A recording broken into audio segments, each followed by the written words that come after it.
Subscribe to our YouTube channel and press the bell icon to get the latest updates.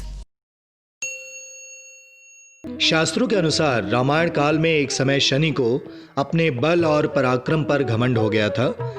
उस काल में हनुमान जी के बल और पराक्रम की कीर्ति चारों दिशाओं में फैली हुई थी। जब शनि को हनुमान जी के संबंध में जानकारी हुई तो शनि बजरंगबली से युद्ध करने के लिए निकल पड़े।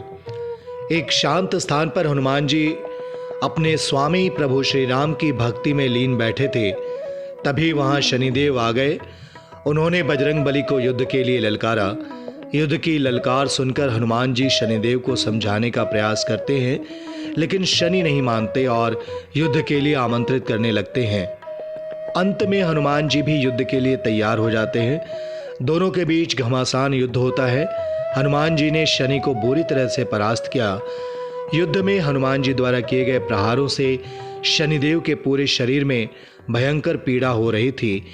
इस पीड़ा को दूर करने के लिए हनुमान जी ने शनि को तेल दिया।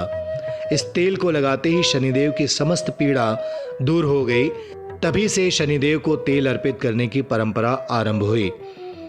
शनिदेव पर जो भी व्यक्ति तेल अर्पित करता है उसके जीवन की समस्त परेशानियां दूर हो जाती हैं और धन अभाव खत्म हो जाता है।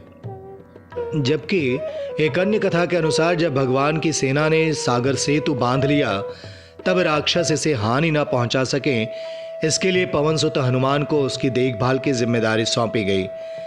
जब हनुमान जी शाम के समय अपने इष्ट देव प्रभु श्री राम के ध्यान में मग्न थे, तभी सूर्यपुत्र शनि ने अपना काला कुरूप चेहरा बनाकर क्रोधपूर्ण कहा, हे वानर, मैं देवताओं में शक्तिशाली शनि हूं।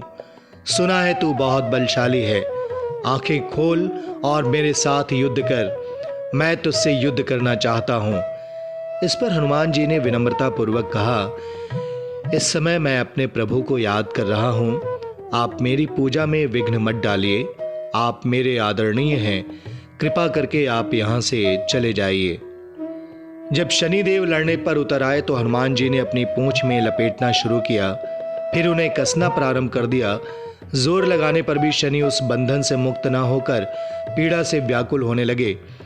हनुमान जी ने फिर सेतु की परिक्रमा कर शनि के घमंड को तोड़ने के लिए पत्थरों पर पूंछ को झटका दे देकर पटकना शुरू किया।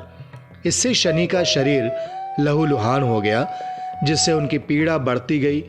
तब शनि ने हनुमान जी से प्रार्थना की कि मुझे बंधन मुक्त करें।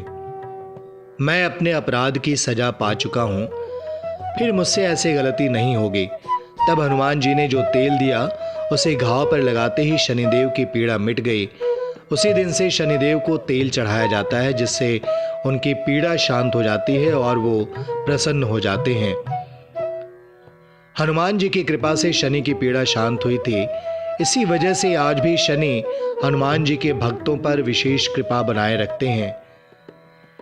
शनिदेव की प्रतिमा को तेल चढ़ाने से पहले तेल में अपना चेहरा अवश्य देखें। ऐसा करने से शनि के दोषों से मुक्ति मिलती है। धन संबंधी कार्यों में आ रही रुकावटें दूर हो जाती हैं। सुख समृद्धि बनी रहती है। ज्योतिष शास्त्र के अनुसार हमारे शरीर के सभी अंगों में अलग अलग ग्रहों का वास होता है, यानी अलग अलग अंगों के कारक ग्रह अलग अलग हैं। शनिदेव त्वचा, दांत, कान, हड्डियां और घुटनों के कारक ग्रह हैं।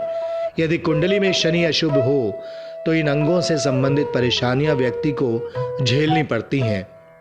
इन अंगों के विशेष देखभाल के लिए हर शनिवार तेल मालिश की जानी चाहिए। शनि को तेल अर्पित करने का अर्थ यही है कि हम शनि से संबंधित अंगों पर भी तेल लगाएं, यानी इन अंगों को पीड़ाओं से बचाया जा सके। मालिश करने के लिए सरसों के तेल का उपयोग सबसे श्रेष्ठ रहता है। Subscribe to our YouTube channel and press the bell icon to get the latest updates.